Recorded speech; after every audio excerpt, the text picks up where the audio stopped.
Alright, got all the wood out, and you can see which were the windows that were leaking by the condition of the floor. Pretty much all of them.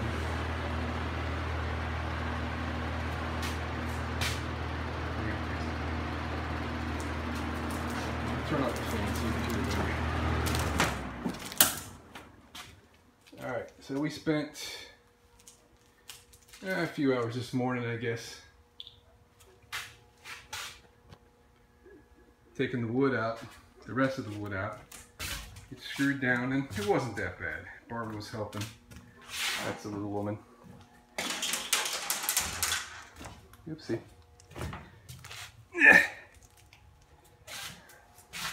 Their square drive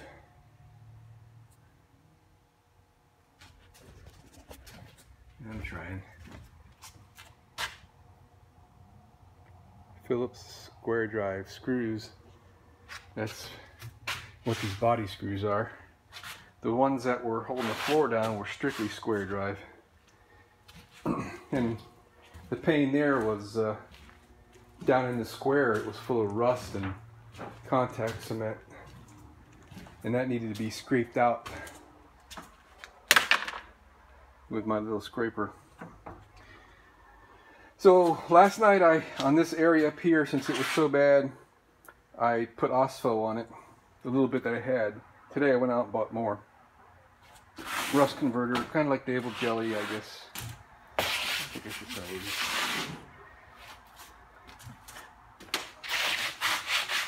That's good enough, I guess. So it was too dark last night. I really couldn't see what I was doing, and I missed a lot, so I went over this a second time, which is cool. And I was using these discs, sanding discs, on my Milwaukee. What is this thing? I think this is 6,500 RPM. Can't read it anymore. Dang it. 13 amp. It's a nice tool. So the 16 grit actually did the best job because it's so coarse. It was really taking it off. But the dust was killing me, man. So I didn't have any dust masks. Dang it. Today I went to the hardware store and I had them in my hand. Somehow they didn't make it to the register. But about halfway through I decided I had enough breathing in all that dust. So we started wetting down the floor with water while I sanded. And that worked really well. But the discs didn't like the water. So I went through 2 discs pretty quickly, getting them wet. But it got me through, and it kept the dust down, and I feel a lot better for my health that way. But it's encouraging to see where we are. I was a little bit unsure that I wanted to get into taking the wood out, but just like I've heard other guys on YouTube say that you'll be glad you did, and I'm glad I did. So, right, I'm going to take my air hose and blow the dust out of here. Oh, after I was done with the sanding, I used the wire wheel and got some of this chalky stuff up, like you see right there. Let me see if I can do this one-handed.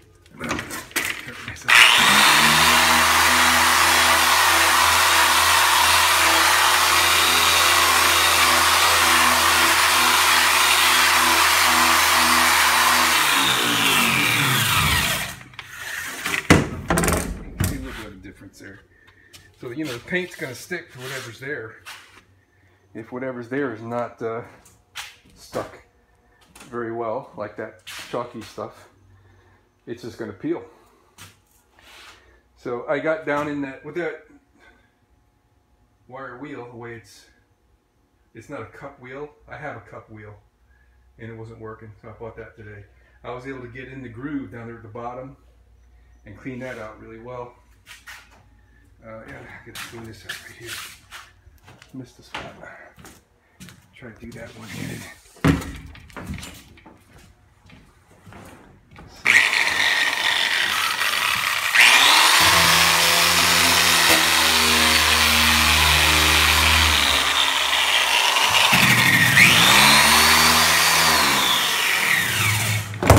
So the trick to using any kind of grinder like that is to observe which way the wheel's spinning, because it's going to exert force against you as it tries to pull away from you or push at you.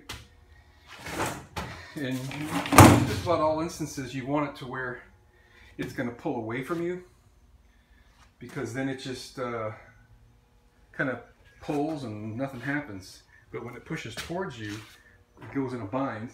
Besides being dangerous, I mean, if that thing got into your shirt or something, you'd be seriously hurting. But or hit you up in the shin bone. Notice no injuries. Yeah, those things can really hurt you. So yeah, pay attention. If you start using it, you'll understand. Anytime that it's pushing towards you, or for example, like this, see the arrow? It's rotating this way, right? So the friction is making it push back. So if you're in an angle like this and it starts to push back and you're holding it in, it starts to get tighter against the work surface, and then it'll really kick on you. So I'll miss the spot right in there too. Let's see if I can get that rust one-handed.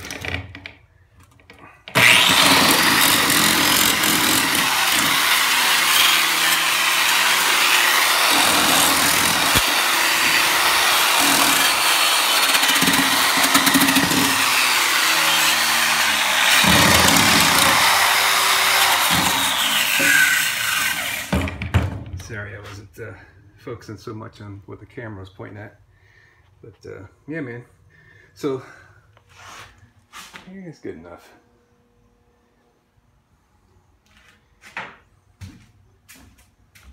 You already got these screws here really well. Did a good job on that. This was really rusty here, almost as bad as up on the driver's seat. A couple of deep spots right here, but it's not through, so I'm happy with that. Most of this is galvanized. It was just soaking underneath plywood. It just galvanized.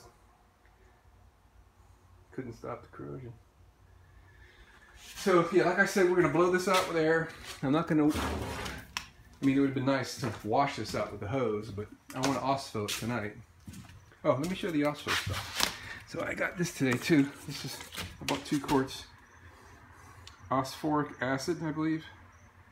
Let's see, it says on there somewhere. Phosphoric acid. Stuff's a bomb, man. It instantly. I'll film some of this so you can see. But first, I gotta blow out. No, I'm not gonna try to do that one-handed. I'm gonna pick some things up. But it's getting exciting.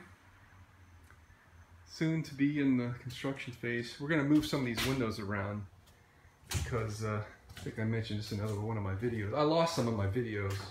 The freaking iPhone. It's got that iPhone 6 thing with the battery. I forgot to save my videos and pictures, and I did a restore just to see if that would help from this thing working so slow. But anyway, the shower is going to go here. So, and then we're going to have cabinetry here. So we're going to take out 1, 2, 3, 4 windows on this side.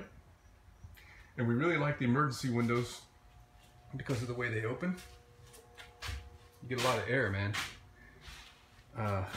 They're nice. I think they're pretty nice windows anyway. So we're going to take this emergency window and this emergency window, that full open, and we're going to transplant them up front. So we got 2 on this side, and on this side is going to be, not exactly sure yet. The rear 2 windows might stay because this is going to be where the bathroom is. The bathroom is smaller than a shower, so maybe we'll just take out 2 windows on this side. I'm not sure. We'll figure that out. But, all right, let me get to blowing some dirt out of here, and I'll show you how the OSPHO stuff works. Dang it, missed another spot right here. Let me see if I can get that one in while you guys are watching.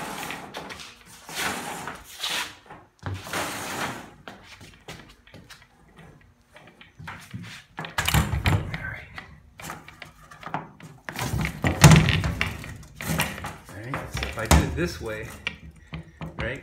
And it rotates like that. You can see how the wires have a bend in it, which way it rotates, right?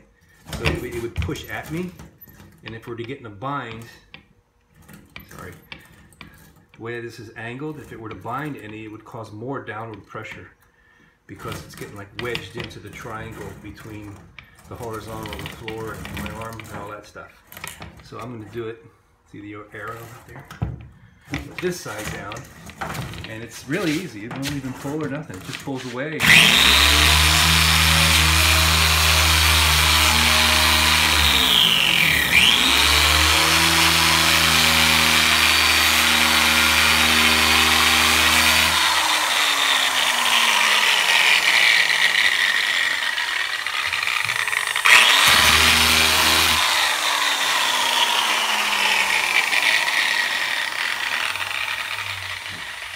Yeah, at first I was disappointed with this brush because I was looking for a cup brush. The cup brush that I have is too small in diameter. It's smaller than the head of the machine. So I couldn't get close enough to the wall to make it work. It's cute though. I was looking to get a cup that was about that diameter, but I'm glad I got that one. I think I saw another spot where I could. Where did I see that? I thought I saw one more spot that could use. Here's the square. Oh, right there. This is like chalky stuff right there, like corroded, galvanized. Let's see if I can get that off. Another one-handed demo.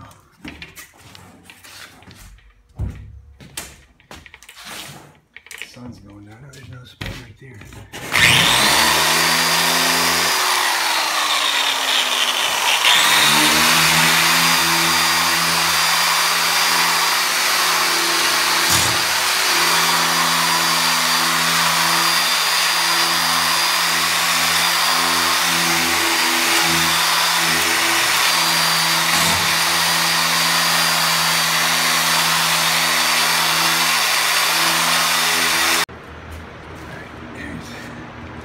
Here's my ospo.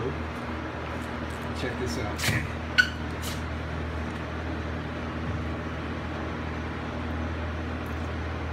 It really doesn't do anything to bare metal, but it turns rust black.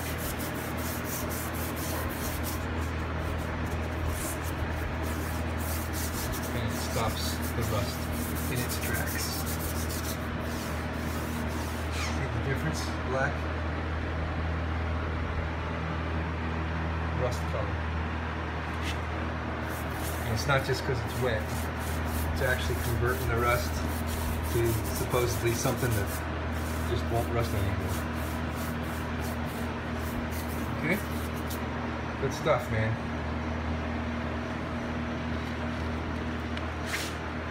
Check it out. I'll do this little spot here for you.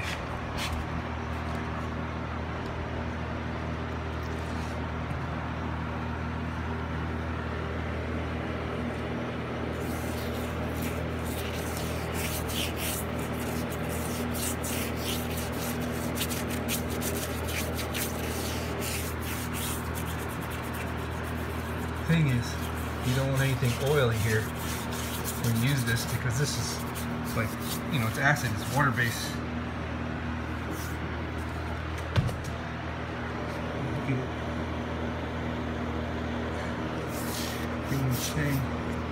If it's oily, the acid won't get in there.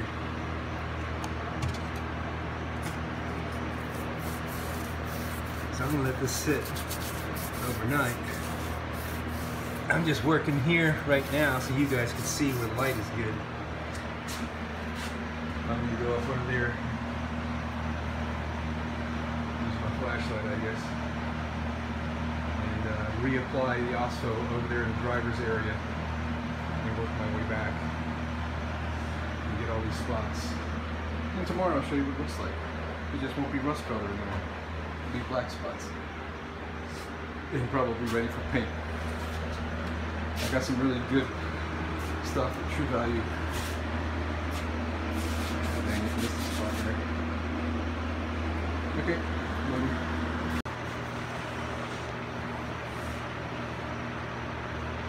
Ospo time.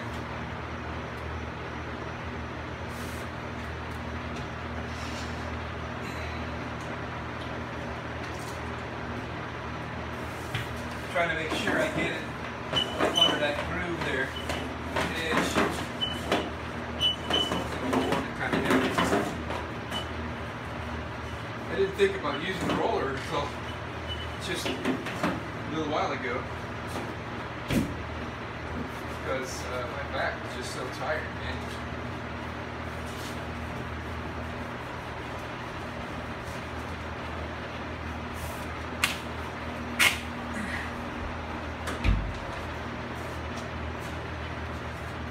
Yeah, might get 1 quart to do it.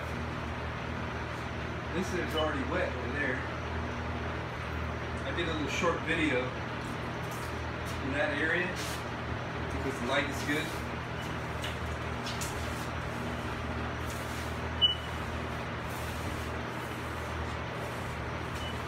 I'm not just rolling the roller, I'm making it slide, kind of really rubbing it in.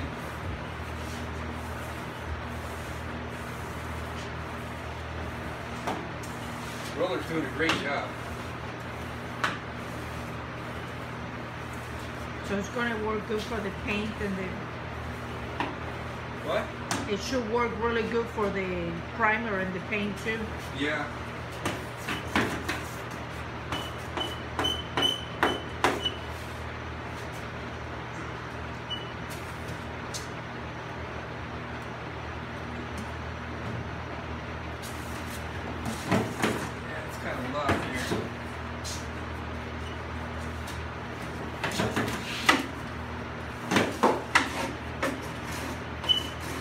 Use a little 1-inch brush when I got started. It didn't take long for me to figure out that it's just not the way to do this. Which, the little brush is right there. Can you toss it to me? Yeah. Nice one. Good job.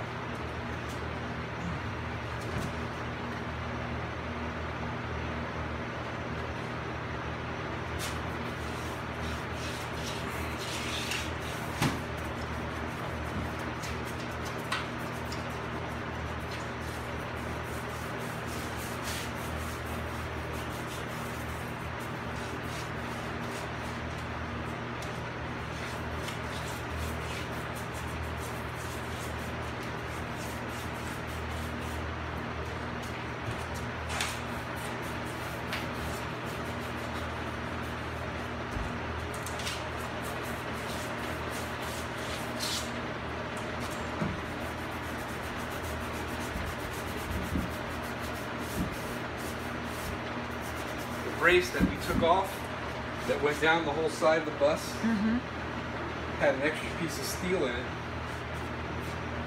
in those 2 places up front. That's why it's rusty.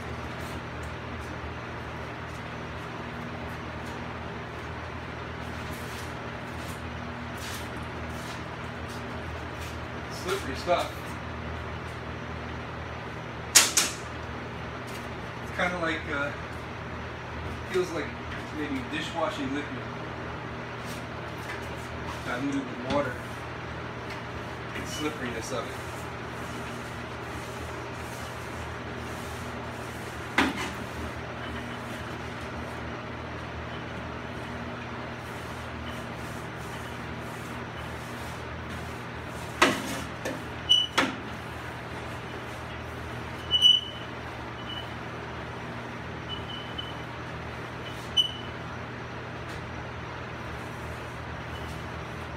I think I'm gonna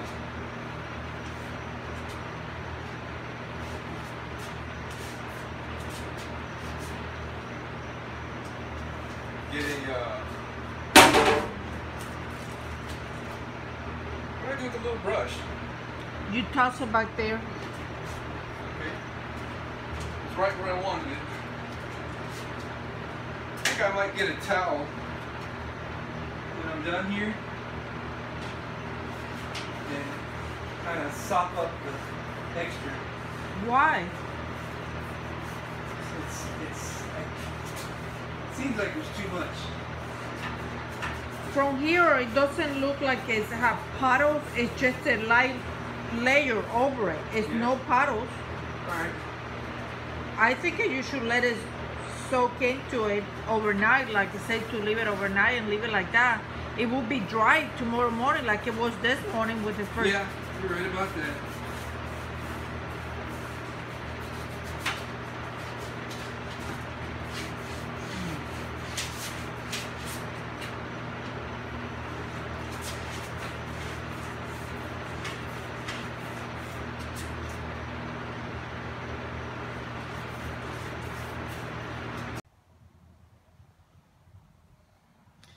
Well, this is tomorrow morning.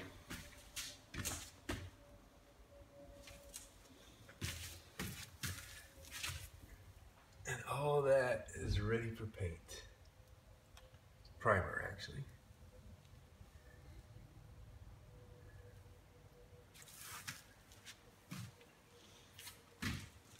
Does it look? Looks great. Does it look like we need to Probably need a... wipe it off? It's dry and probably wouldn't hurt to sweep it. I don't know. Maybe I should just put the paint right on that. I think we should not touch it because it doesn't have the white thing. Yeah, it had some dirt in it when I was doing it, putting the OSFO in.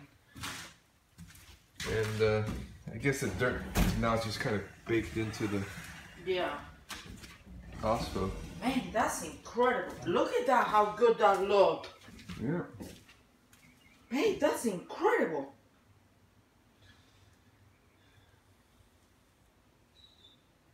I don't think we should touch it. I think we should just paint right over it.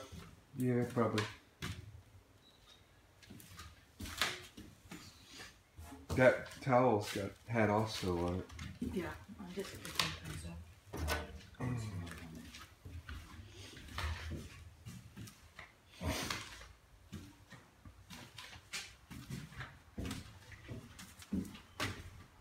This looks amazing. That towel is garbage. This one too. So I guess we'll just start cutting in the edges with the brush. I've got two 2-inch brushes. Yeah. Well, we will leave one for the paint and one for the primer. I can't do the cutting. Hey, Gadget. I don't know. Do you want to do cutting or do you want to just go? Yeah, I want to make sure it gets up into that corner edge. But I mean, I would not mind if it goes on top. Yeah, I'm not going to be too careful about it, but I want to make sure we get it up in there. I mean, the cutting is not to get it straight. Right. Because I think it should be like a, you know. We're going to cover these walls with something. That's what I meant. What do you think, Gadget? Hey, it looks good. We're going to have to do something to keep him out of here while the paint's wet. Yes. Be little footy prints everywhere. I cannot believe what that thing does. Yep.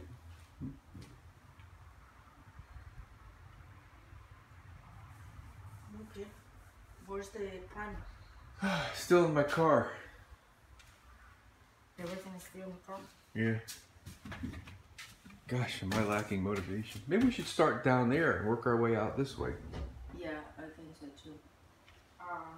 Maybe we should close the door. That's how he gets in. Yeah, we can open all the windows and close the door.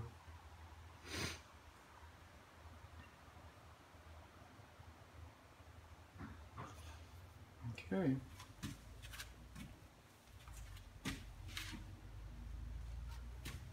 Pretty cool.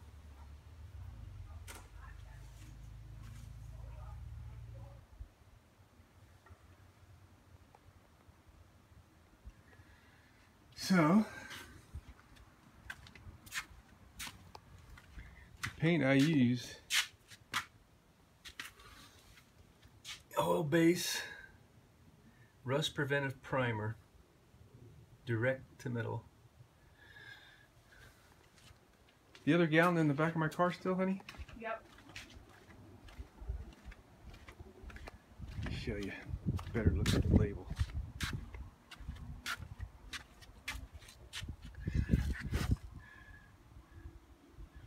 I really like this paint.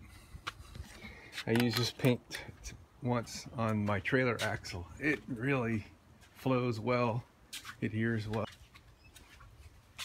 So we bought this Hunter Green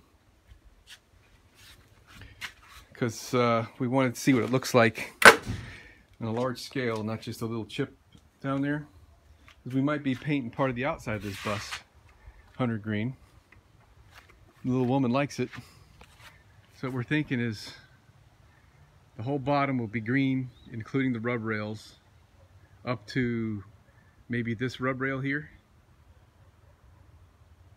I'm not exactly sure where we'll cut it off. And then a cream white from there up and over the roof. We saw someone else had built a bus conversion with those colors, and it's pleasant looking. I like it.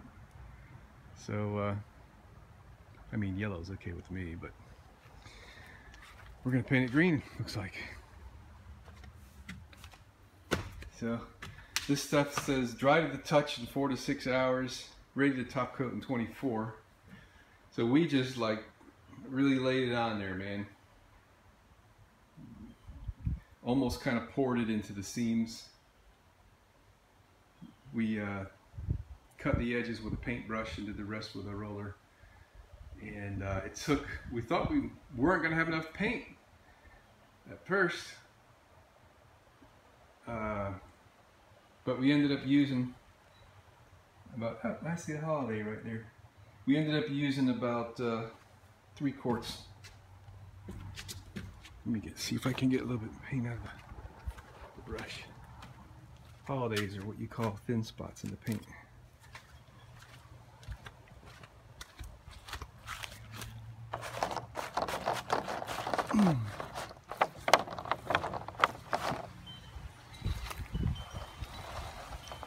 There we go.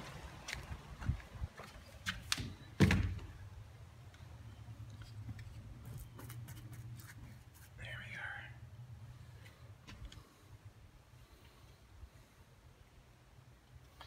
So we got first we ground down the rust. I used a carborundum wheel at first with that really thick rust. Sandpaper would just slide over it. So we used a carborundum wheel, which I'll show you. One of these made for metal. And then once we got through the thickest parts, we switched to this rubber back and sandpaper discs. This one's 24 grit. 16 grit worked better on the thick rust. I mean, once you hit metal, I mean, Jesus, any of them work. But the rust is so hard to get off. Thank goodness there wasn't that much rust. Just a few areas under the windows. I mean, the big spot was here under the driver's seat, because that little horizontal window was leaking. It didn't adhere well when they installed it originally. So, let's see what it looks like from the back.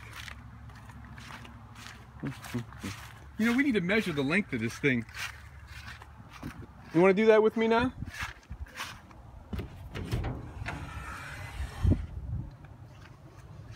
So my current plan is I'm going to use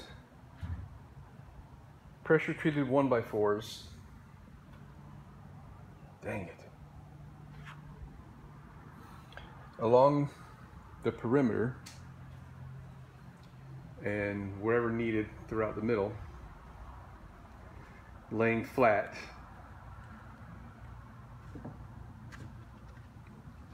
to make a space for insulation.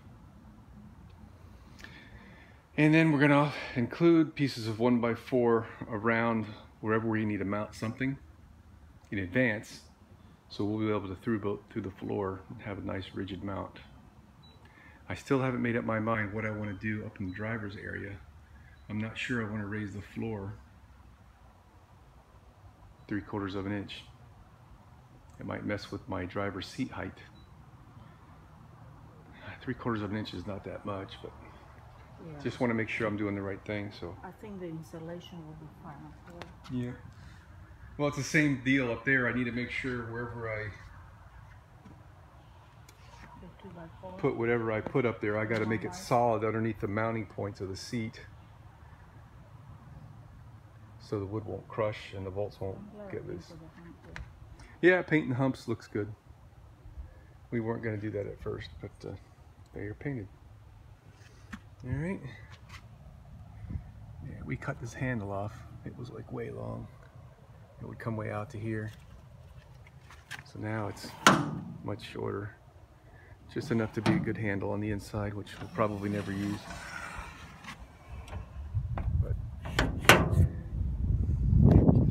it's going to be, down there is going to be the opening underneath the bed. Most likely a water tank on each side and storage up in the middle. It's coming together.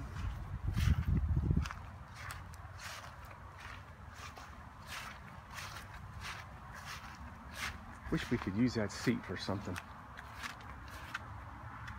Too heavy to be a portable seat. I might put it out in the yard. Weld some legs on the other side. Just make a seat out of it. I don't think Barbara will be too happy with that. Got a broken window here, which is probably not a big deal. But since we're going to be swapping windows around, the second one from the back there, that's an emergency exit, that's probably going, and the next one, and the next one, and then the next emergency exit will be coming out. So those 4 windows are probably the ones coming out, which is what's kind of neat about those emergency exits is they're hinged and they open clean, wide open, and you get lots of air. So we're going to reposition those 2 emergency exits elsewhere in the bus when we figure out exactly how that's going to go. And over here on this side, over the wheel, there's another emergency exit window that's going to be blanked out with a solid panel, and then the one behind it. So 1, 2, 3, 4. So probably taking out 5 windows, and so those emergency exits are going to replace some of these others. And just about every one of these windows leaks. If you look, see all that white right there? The glass leaks. Right there. And then the drip mark down the... So they need like a serious recaulking. And what I figure I'll do is we'll just take them out, put them on a table, clean them up, examine them really good where I can get a good eye on everything, and recaulk, reseal, whatever. So my good friend Ken, he's a glass guy, so he resealed that horizontal window. And with all this whole week that this thing's been sitting here waiting for us to get back on it, you know, the humidity on the outside of this bus, I mean, everything, I'm in West Palm Beach, Florida here, so lots of humidity. Got a canal across the street, and my neighbor's got a pond over there. So we got plenty of humidity here. I mean, naturally, without even having that extra water. But, I mean, it looks like it's raining out here. The cars are so wet with humidity every morning. And what's happening is the humidity is running down the glass, and it actually just drips on the floor inside here. It's amazing how much water comes in just from the humidity. So this area underneath the driver's seat was the most rusted. That window was leaking the worst. The seal was just completely broke free on it. So with all this whole week worth of being in this humid atmosphere, this area down here on the floor stayed dry. So I'm convinced that we just got a serious bunch of caulking we got to do in these windows, and we'll be in good shape. Can't wait to get to that. And we're gonna, I mean, you can see, I can see, I don't know if you can see, there's some like 2-inch thick polyester foam, not foam, but polyester kind of stuff. This thing's well insulated with that. Now, I don't know what the R value is, but I know one thing. The only way to get the ceiling panels off, I'd have to cut them off, because the way they're glued on and screwed, this is like some kind of, I don't know, ballistic strength glue, that the whole bus is glued together. Every panel on the inside is glued, and the same with these guys here on the side. I know I've mentioned this in some other videos. I tried taking off that one right in front of the wheel just to take a peek inside, and it was all I could do with a chisel to break that free. I didn't think about heating it up. I don't know if this is a hot glue or a chemical type glue, but I mean, it kind of looks like a hot glue. But so this ain't coming off. We're gonna insulate over top of it. Still not convinced how I'm gonna go around this air conditioner unit. I don't know. That AC is staying. That runs off the engine. And we're gonna insulate the walls. I got some leftover insulation from a Boy Scout trailer I did. I still got it out there. I'll show it to you. And that's what I'm thinking of doing. We'll put that up and then get some kind of paneling over the sides of it.